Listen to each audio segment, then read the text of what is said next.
Hey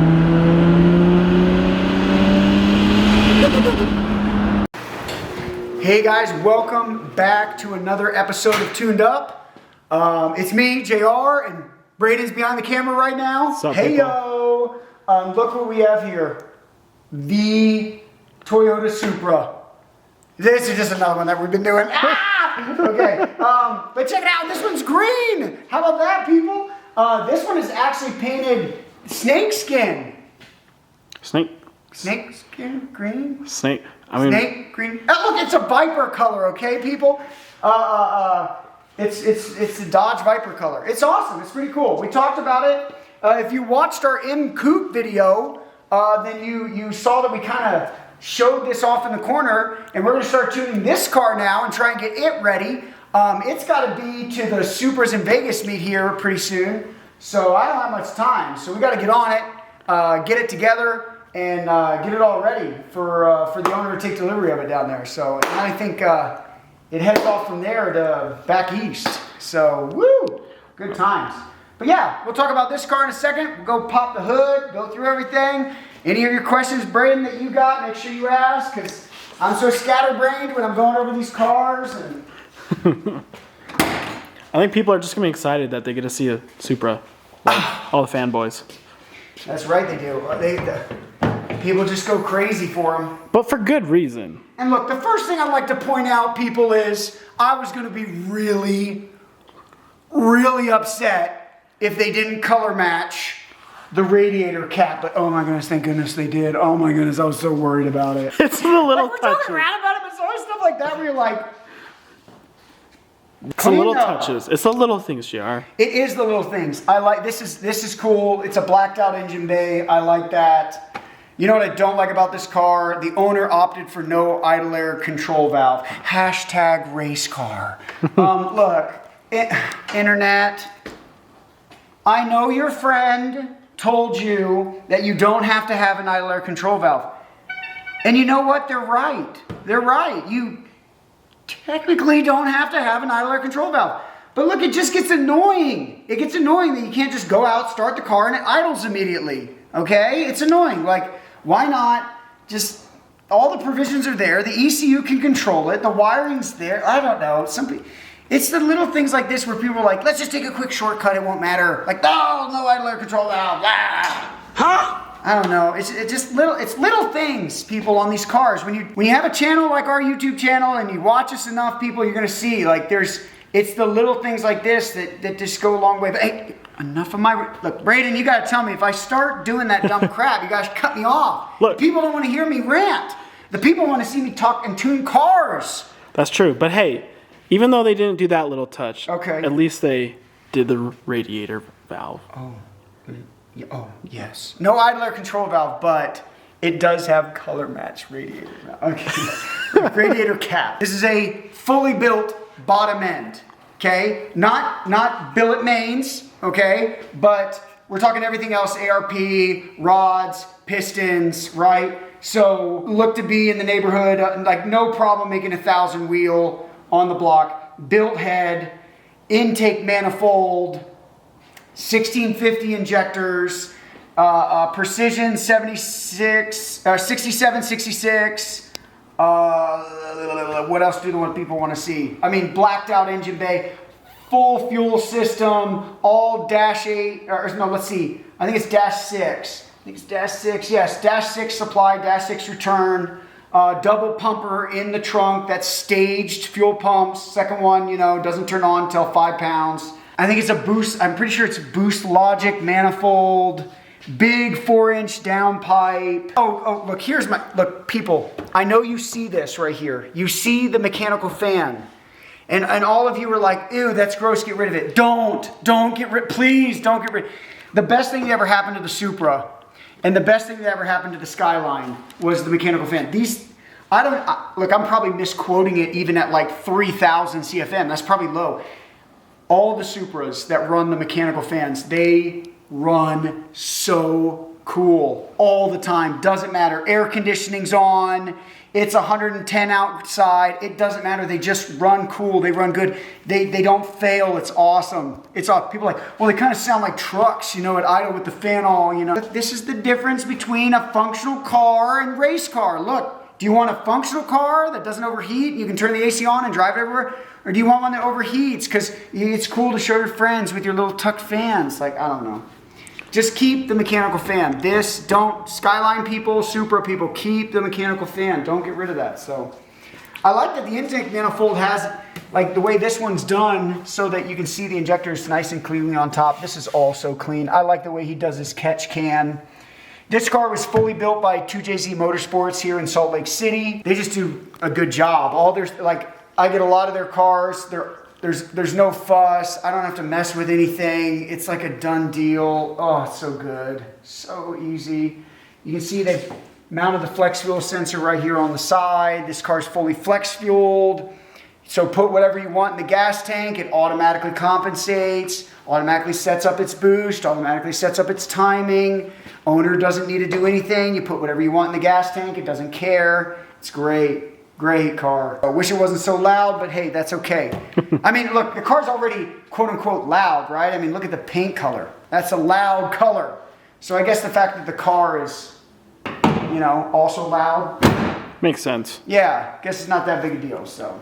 All right, well, what's the plan? The plan is we start tuning this thing. You guys ready? Let's go. Let's do it. We can't just go in there without telling people. Come on, we gotta tell people. What are we doing? Okay. So the owner of the M Coupe shows up, and then he shows up in a GLS 63. So and it's Rentec, right? Yeah. Yeah. So we're gonna go out in it because that's what you do. So let's do this. That's what you do. Take out the wife's. Yeah. Oh. Man, it's fast. Music. Oh shit, that's fast. It has all the brakes. Wow. Isn't that crazy? And I'm comfortable. Yeah. It's like and my air conditioned seats. it's become like the mantra of builds, you know. Yeah. It's got to be. The wife asked, "How was the clutch in the coupe?" It was great, Oh, right? dude, the clutch in the coupe is awesome. Oh man. So fast.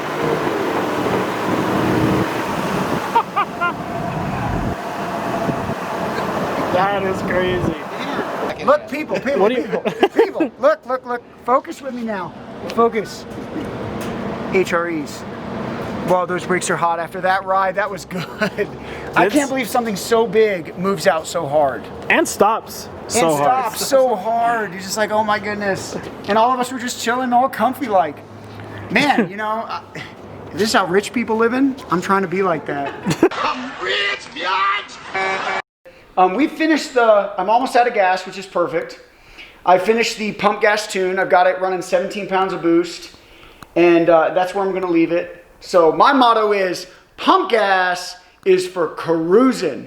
It's for getting ice cream. It's for smoking all your slow friends with their crap cars. Because let's face it, this car's still going to make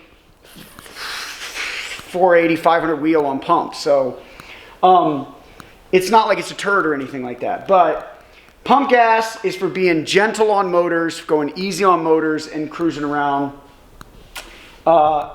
When ethanol or race gas, that's for when we lean on stuff. Okay, look, I'll do whatever a customer asks me to do because technically I'm their slave. But you know, they hire me to do a job. I'll do what they want. I do guide them though. I do talk to them, make suggestions, and I say, hey, look, you know, like there's no reason to push it on pump gas. You know what I mean? So I don't do that.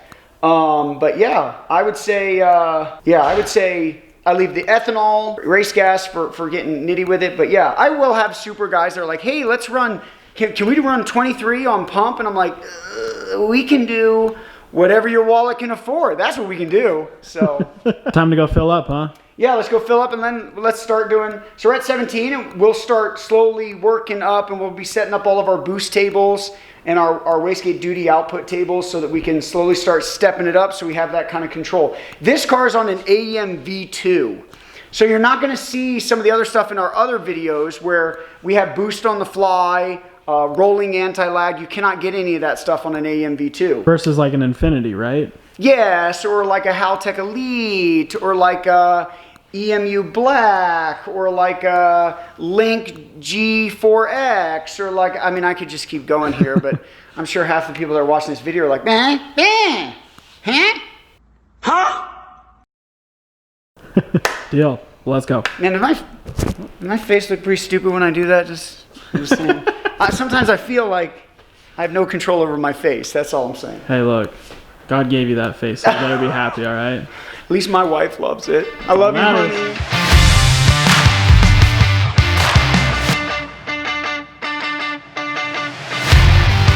If you're a headphone user out there, I would turn it down because this car is loud. Hit it.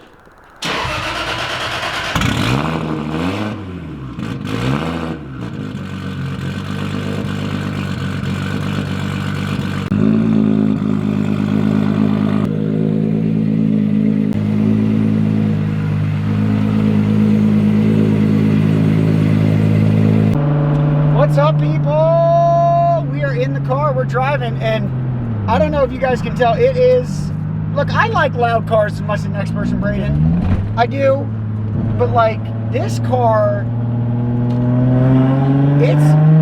I don't know if it's like translating through the camera, but this car is loud. It's got a lot of drone, it's just a loud car. Yeah, I'm surprised, even the exhaust tip. I'm sorry, what? What? Being so far out there, how much drone it makes. Yeah. Is that a 4-inch exhaust tip or something? It's 4-inch all the way back. I don't even know if the internet people can hear me, what I'm saying right now. Hey, you know what? We do it for all the horses though, kids. All of them. I don't know. There's a point where it's like, really? Well, at a 4-inch exhaust, is that absolutely necessary to make this kind of power? So I'm not seeing it. A 3.5 exhaust, a 3.5 inch, you're really not seeing any giant power loss up to like 750, 800 wheel. Okay. Yeah.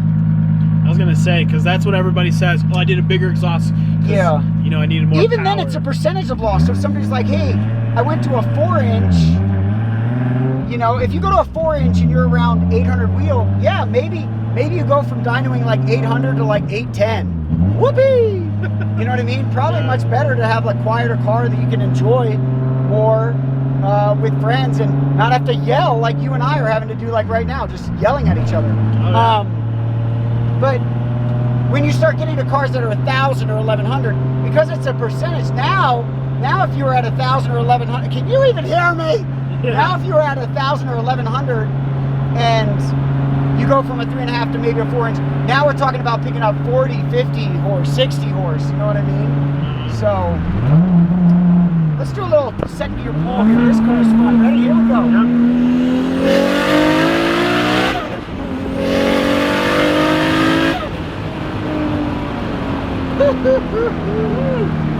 Yeah, man, I will admit, the inline six sailing to 8,000 RPM does not grow old. Nothing against your Mustang. I know. This is why you're never gonna see this car on the channel. No, we will. Braden, we're talking Braden into going with like a standalone, you know, like a Haltech Elite or an AM Infinity or something awesome. So we'll see what happens. That means a lot of you guys have to subscribe so we can make that possible. Get that YouTube dollar. Oh, Yeah. let's do tunnel. it. Let's do it. We got an overpass. Ready? This is gonna be loud.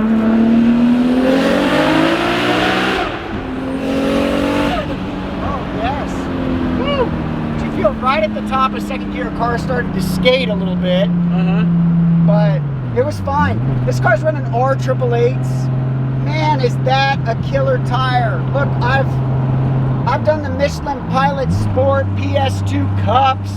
I've driven cars that have the P0 Corsas that are like 70 tread wear.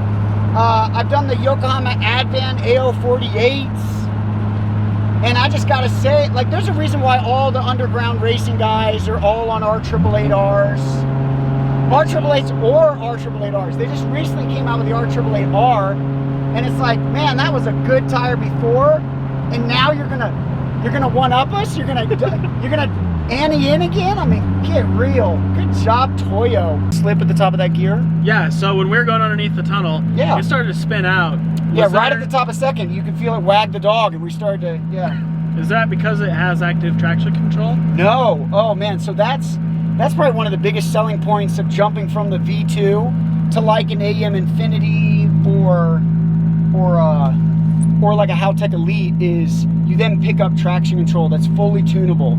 Okay. And it really changed, like some of these big high horsepower cars, there are people like, I don't even know why you'd want 600-700 wheel on the street. No, I mean, you start putting some of these traction control, especially like you add the BTI gauge where I've got 7 settings of traction control. I can set it on granny setting where it's like, do not allow any slip, like what you would consider rain or snow, you know what I mean? Mm-hmm. You can set it up from that all the way to like, you know, let it move around, let it jive a little bit, let it squirm, you know, before you start kicking in. So that's what's really cool. But no, AMV2, AMV1, the older like Haltech Platinum Pro, the ECU Master Classic for sure doesn't do it, and I don't think the black does it either. These are, yeah, Link.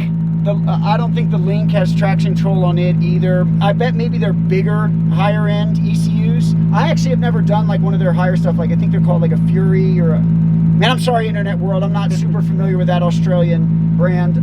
But yeah, okay. No, that's a big difference. Yeah, the V2, no traction control. So I've got to pedal it and I've got to figure it out myself, you know. Would it have felt even more faster if we would have had some slip? Yes, I mean, usually like the wheels are spinning and it's just wagging and it's getting out of control. Where with the traction control, you can bring that torque in and find that limit right where it's got that grip.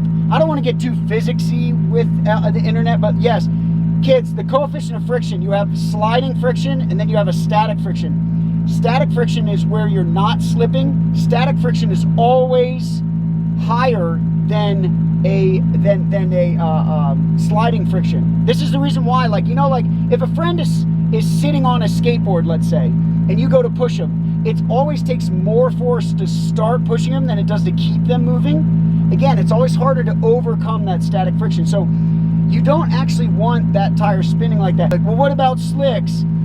Okay, here we go. a radial slick, like a Mickey Thompson DT Street, stuff like that, they do not want to be spun. Okay, they want to be hit hard, and they want to load up, and they want to grip. A slick, like a full slick, it usually likes between 5 and 10 or 11% slip for its highest traction. Interesting. And again, these are things I usually unless you have like an accelerometer in the car or something like that, it's hard to like exactly tune a car like that. This is now you're getting into like full on drag car, race car stuff where data wins, you know? The person with the most data got a big advantage. So what's the plan next? So now we're gonna turn it up. So yeah, this will be, I mean, this, we can lean on this motor. This is a built bottom end. It's a 67, 66. The bottom end can take more than I can put out with the turbo anyway at our altitude, so it's fine. We can just lay on it and see what we get. Sweet.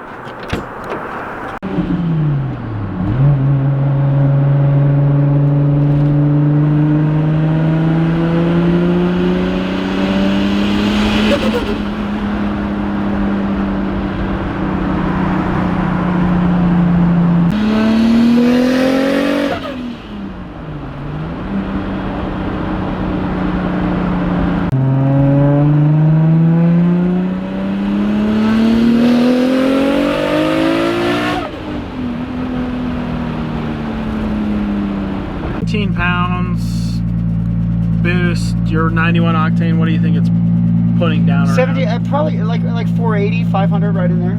Okay. Would have been on pump. Mm-hmm. So with E. Now I've done a bunch of these on this setup, and at our altitude they'll do just over 8. They'll do like 810.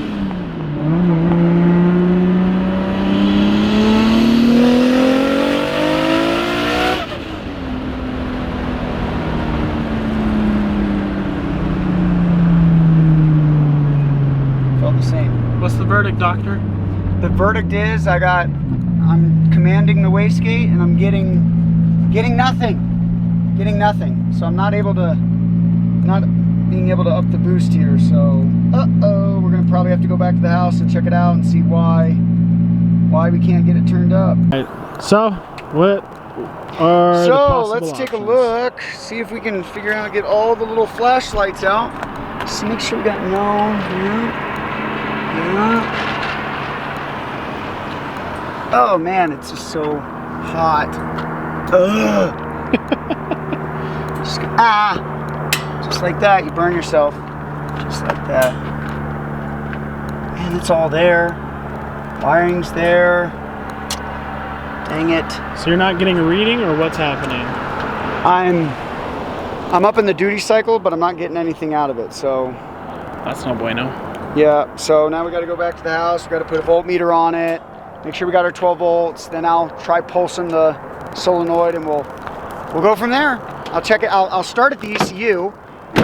On the V2, it comes out of the pulse width 2 output or whatever. So that's where we'll start. We'll check there and then make sure we got 12 volts of the solenoid. Make sure I can pulse it out of the ECU. Make sure I got continuity between the wires, and here we go. We found the little bugger that's the culprit. These 2 wires, that's it. And we needed this little guy right there, which means we needed an extra. JR, did we find any? I have 3 left. I have 3 left on the shelf. So luckily I had one. Hopefully I got the fittings in the bag here. And yeah, I went to like check the wiring on it. And I reached down and it's totally like disconnected and pulled off. And Civ, Supers in Vegas, is tomorrow. So it's not like we'll be staying up late tonight, Braden. So temporarily, we have rigged this up. We're gonna make sure it works now. Obviously that's gonna look more pretty later on. We just wanna get the That's car gonna look running. stupid. I just wanna make sure it works and it's good. And then actually Tuesday's Motorsports, who built the car, they'll clean it up, they'll make it look gnarly. No es sexy. That's Spanish for not sexy. So now you know. And that's also Spanish for, hey, this is my buddy, and he can do it cheaper. Yes. How many times do you hear that? Oh dude, hey bro, how much you pay for that? Oh, my buddy could do it cheaper. Oh, cool, sweet. Hey, sweet story. Did it seem like I cared when I was looking at you, or? Man, it's awesome. Oh, you charge $800? My boy said 150 in Betos. We're good. Yeah. Oh, sweet, dude. Do it. Oh, that's awesome. Too bad the internet won't know what Betos is, Brady. Oh, that's true. They're local to us. McDonald's. $200 at McDonald's. And you can order anything you want on the value menu. Yeah. You can even go with the, the number 4 double quarter pounder with cheese value meal, the most expensive thing. Man, Of course, if they had that McRib there. McRib. Why do you have to be seasonal McRib? I know. Why? All right, we're ready to take snake skin back out again. Let's do this. Let's get her. Ooh.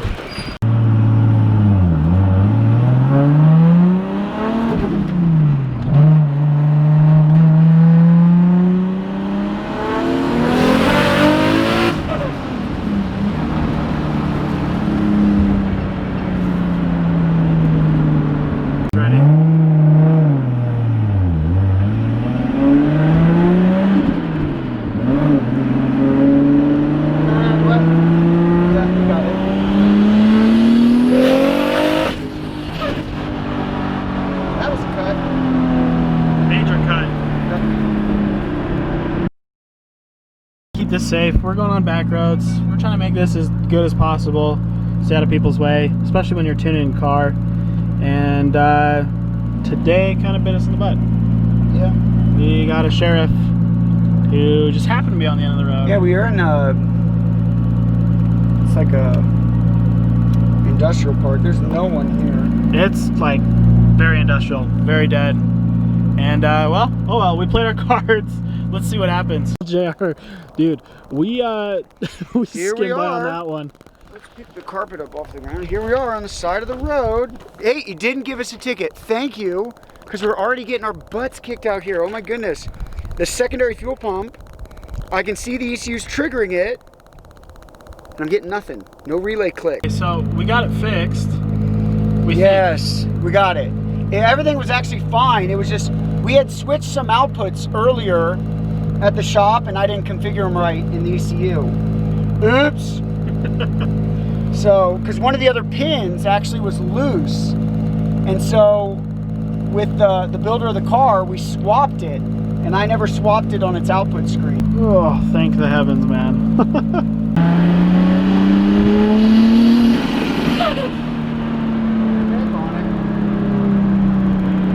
Almost there.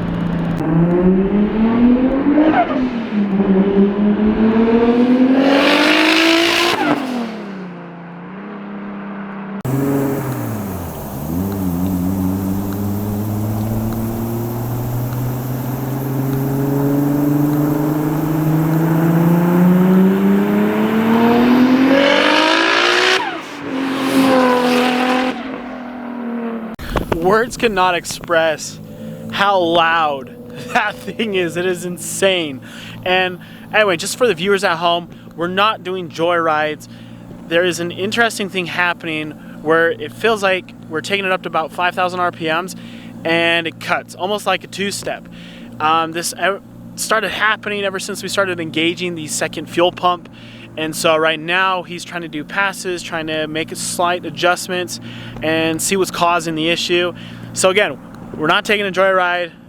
We're trying to get this thing in mint condition because it's got to leave tomorrow. I mean, literally tomorrow, be in Vegas by 6? Yeah.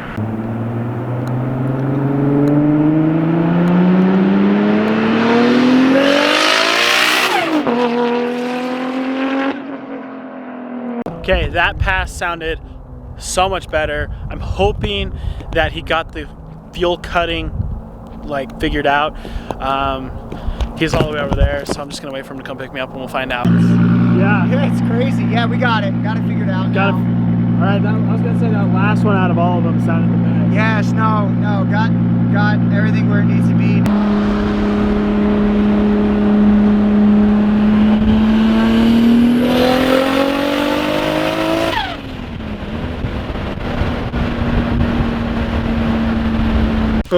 So, went to do solid 34 pounds.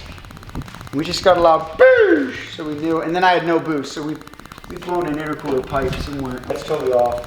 Oh yeah. It was a pretty big Oh yeah, it's all freaking totally off the coupler. We'll have to put that back on. We'll finish it up, but hey, hopefully you guys enjoyed this. This was a wild ride with this Supra. Cops got us. Thank goodness no ticket, because we were trying to be safe on that side road doing nothing. Car's been great. Fixed the boost controller, so it's been good. Hope you enjoyed this. Remember to like or subscribe to our channel. If you guys have any comments or questions about the car, make sure you put them down below. And we'll see you on the next Tuned Up episode. See you later.